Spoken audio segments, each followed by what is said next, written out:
Y'all, please forgive me. I know I look crazy with the mascara under my eyes, child, but I just finished watching Insecure. And baby, I'm just cut to the chase. Molly got married? Molly got motherfucking married? There's hope? My girl found love in a hopeless place? Like, honestly, for me, that was the best part of the episode. I was really worried about how Insecure was gonna finish. So before I get into all the characters and all the things that happened in the episode, I want to ask you guys, what did you guys think about the finale? Do you feel that the finale gave you guys the closure that you needed to say goodbye to Insecure? Like, my gosh, can y'all believe like Issa Rae really gave us 5 seasons of blackety black, like, television that wasn't stereotypical, it wasn't embarrassing to the culture, it was black, it was smart, it was funny, it was awkward, it was real, it was intentional. Like, this show, I need a moment. Okay, so let's just get into it. Issa, okay, first let's talk about the storylines that we care about but don't care about as much as we care about the other ones. So first of all, let's talk about how did I forget Amanda Seales' character? I love the fact that, you know, she moved to Denver and she's just letting you know, listen, this is a white ass neighborhood. My black child is the only black child in her school.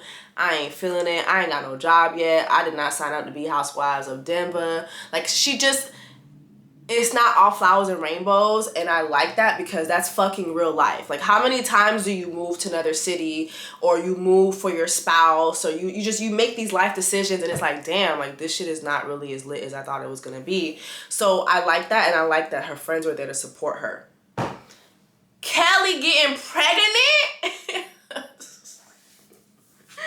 Her saying, like, it's so funny because Issa's like, I thought you said you never wanted kids. She's like, I ain't want no niggas kids, but I want this nigga's kids. I like that, how that kind of just was wrapped up, and she's moving on with her life too. The way that they finished this episode with a series of birthdays and looking at what happened during different people's birthdays, I thought was very interesting. I've never seen that on television before. For a moment it was like but it's like when you look at how they wrote it, it's like, damn, like, it was really sophisticated how they wrote it, and how with every birthday there were these life-changing moments that happened. Shit, look at what happened when they were celebrating Amanda Seales' character birthday, and how they're in the kitchen and all of a sudden, like, Molly learns that her mom died. Like, starting with Molly's mom's dying, I was not expecting for Molly's story to end the way it did. I thought it was just gonna be some bullshit, because this entire season, it really just was like some bullshit with Molly. Like, it's always been bullshit with Molly, but this season it was a lot. Like your mom, you know, suddenly going to the hospital, you know, finding out that your parents don't have insurance, they don't have, you know, their affairs in order, and like, it just was a fucking mess. And then to lose your mom, and then like having birthdays, you know, like, life goes on after you lose a parent. And that moment where she told Issa, like, wow, I'm really gonna have to I have to come to the realization that I'm gonna have to celebrate more birthdays without her. Like, that's fucking fucked up. And, you know, I don't even want to think about that in real life. You know what I mean? Like, that's horrible. But to see Molly end up with Torian, who fucking hated her guts. Like, this man hated her guts. To see them end up being together, and just seeing how that relationship unfolded, I really liked how, first of all, there's so many things that you just can learn from this whole Molly situation, right? This entire Insecure journey, Molly's just been casted as just unlikable. And, you know, she's unlikable in the workplace. She's an unlikable friend. Like, you know, she's just very selfish when it comes to her friendship with Issa. And she comes down hard on Issa a lot.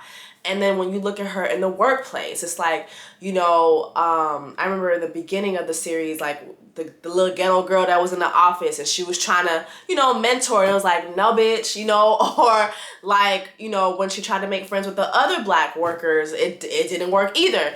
And then you had Torian who didn't like her and they freaking hate each other's guts. Sorry, y'all. I think I got the Marion.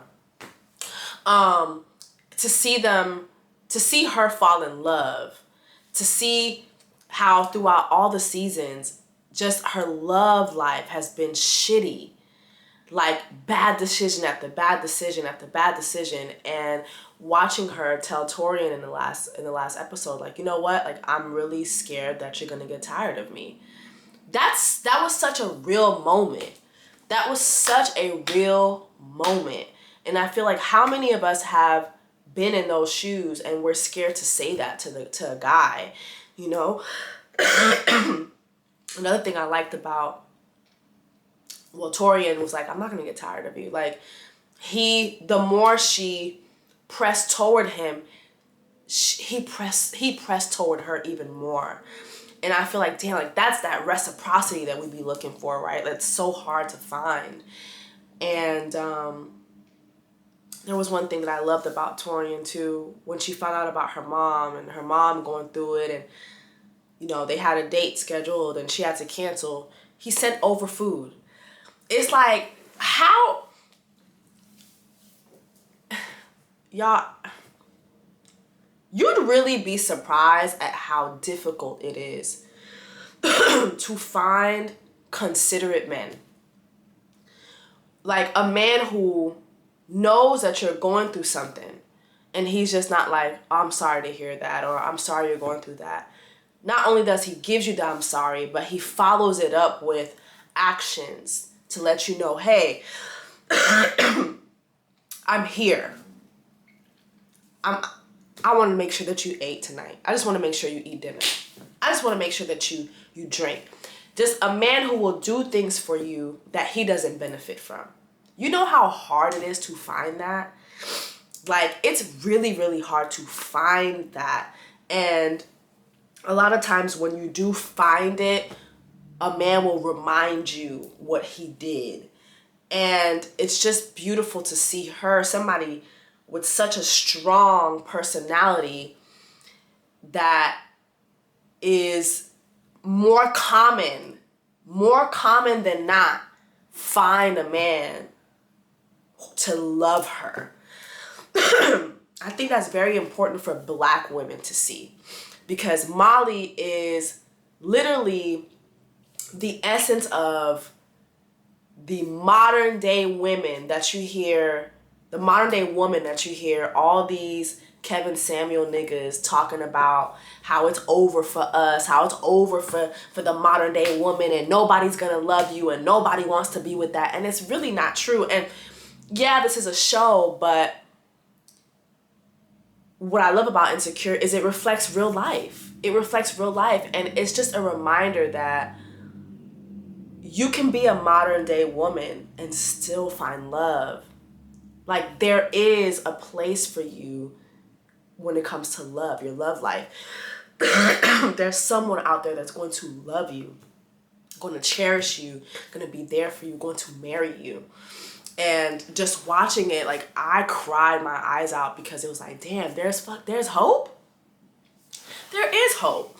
There is hope. And to watch Molly go through all the bullshit she's gone through for the last 5 seasons and to see her get married, that just touched my heart. Now let's go to Issa.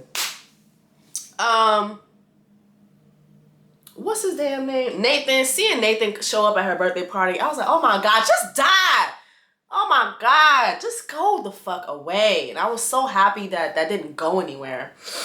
Now, when Issa started reaching out to Lawrence reaching out to her, then she calling Lawrence on his birthday, I'm just like, girl, do you like struggle? Like, do you like misery? like, do you really like misery? Do you like hardship? Do you like struggle?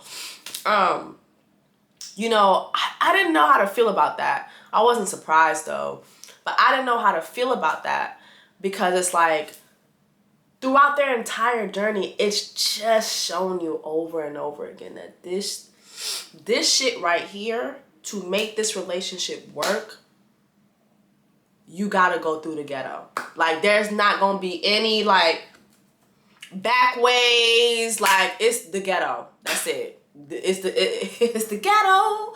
The ghetto. Da, da, da, da. Okay? Do you like the ghetto? Issa love the ghetto, child. Obviously she do, child, because she kept reaching out to his ass. My God. Child, Marion kicking my ass. Ooh, Lord. Putting a damn icebox where my throat used to be. God damn. But I wasn't feeling it, right? Then there was a scene where Lawrence showed up to her office and she started talking about how, you know, all this time I thought people were doubting me, but I was doubting me.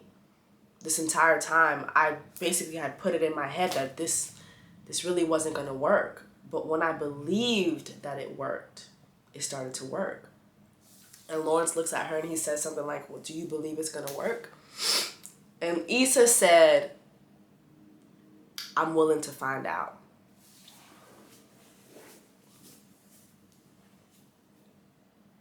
Seeing her say that, I thought to myself, God damn, you know that's really real. How many of us have really put ourselves in that situation? Like, I'm willing to find out. Even though I've been finding out over and over and over and over and over and over again with your ass. But you know what?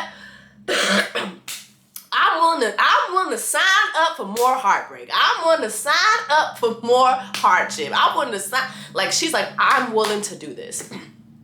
I'm willing to believe that this will work. And you know, even though I don't know if I'm here for it, I kind of, it's like, you know what? After all them years, Issa was not going to she wasn't going to walk away without Lawrence. And Lawrence still loves her. She still loves him. My only thing is, and I think this is what I want to end this at and ask you guys this question. Would y'all be willing to be a stepmother given the conditions that she's becoming a stepmother? Would y'all do it? Ooh, Lord, would y'all do it? Just a little story. When I was in college, I dated a man who was older than me. At least 10 to 12 years older than me. But he was so, like, I mean, he was young. I was like 20, 21. So he had to be like 33, whatever. And at the time, have you ever been in a relationship that was mad short, but so much shit happened? So basically, in a nutshell, we dated for a couple months. Within a couple months, he found out that his ex-girlfriend was pregnant. She called him and she said, hey, I'm pregnant and it's your baby. And I remember him crying to me and telling me, hey, like, I don't want to be with her. I don't want to be with her. I want to be with you. I want to be with you. And I just couldn't do it. I couldn't do it, you know? I want my own kids. You know what I mean? And not saying that I'll never date somebody with kids, because I would. And I have. But just that happening the way it did, it just was too much. It was too much. Your past coming into our what we got going on. And, you know what I'm saying? Now you about to have a baby. And she said it's your child. Then, you know, kids be so fucked up these days. I was not about to be sitting around and wait for your child to start speaking. Next thing you know, I hear your child say shit like, you not my mama. Bitch, I ain't. You damn right I'm not your motherfucking mama. I was not gonna be here for none of that bullshit.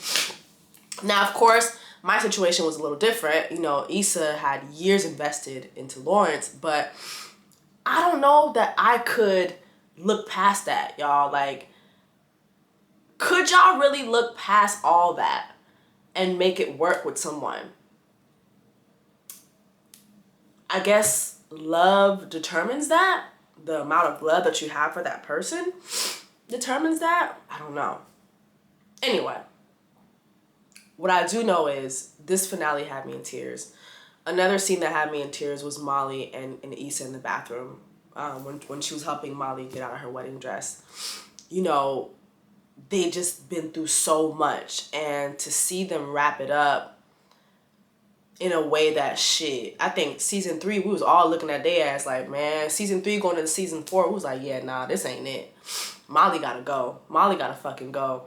But to see her be appreciative to Issa and Issa be there for her, and also Issa learn how to be a little more selfless as well, it just was a beautiful thing to see. So don't we all want friendships like that? Don't we all want friendships where no matter what, you know that you'll be okay because this person is your friend? It's a beautiful thing. Let me know what you guys think. What do you guys think about Molly's character getting married, and how important that is for people to see the modern day woman, you know, get married? What do y'all think about Issa choosing Lawrence? To be honest, I would have loved if she chose Jesus, but it's okay. What do you guys think about her choosing Lawrence? And what do you guys think about the finale in general? Let me know what you guys think. I'll talk to y'all in the next video. Please pray for me. I've been trying to get tested, so I don't even know if I actually have the virus, but I've been down bad for a couple of days, for a week, and I didn't do anything for Christmas. I didn't want to get anybody sick. I haven't been able to get tested. It's a test shortage out here. Atlanta is just horrible with the way they're handling this virus. I went to a drive-thru. They turned me away from getting tested because I didn't have an appointment, and the drive-thru was literally empty. So I'm finally getting tested tomorrow. So prayerfully, I don't have the virus. If I do, I've been quarantining anyway. So I've been playing my part, and I'm fully vaccinated. So anyway, let me know your thoughts on the finale. We'll talk to each other in the next video. Ooh, I can't even sing, child.